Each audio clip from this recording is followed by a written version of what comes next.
2 weken geleden hebben wij in Pochiquito 56 woningen opgeleverd en vorige week in Yara 42 woningen.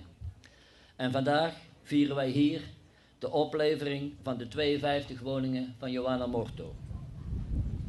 In het gehele renovatieproject van Joana Morto, Pochiquito en Yara hebben vooral de bewoners van Joana Morto een belangrijke rol gespeeld.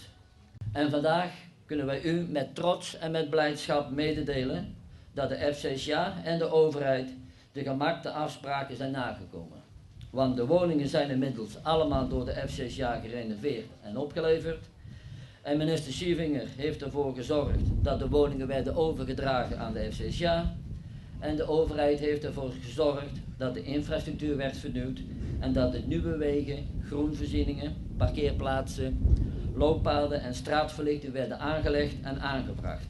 Amigo nang Romanang, nos a compartir na Yara e Pochiquito nos alegria ku kasnang ku não estava de jogar ku praticamente estava de consistir de unicamente 4 muralhas e dak.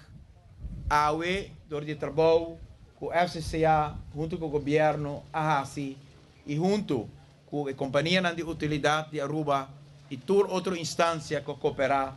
Awe nós não papia de cas 4 muralhas e dak, pero awe nós papia de hogar. Awe nós papiando de barrio e pensei nos tour por hobby orgulhoso de cambio importante aqui. O pueblo arranha, lo qual dignamente merece.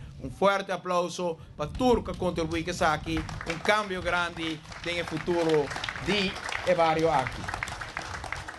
Muito agradecido ao governo, muito agradecido ao FCCA, para a nossa logre e todos os habitantes também a sostener-nos. E foralmente nós avisa hoje em dia que nós estamos satisfeitos e contentes do que nós fazemos. Juntamente a diretiva lo sigue com mais projetos e nós lo queda sostener o governo atual. Mas já aqui para todo o apoio que nós temos de diferentes instâncias e foralmente do governo, FCCA e demais instâncias que nós também.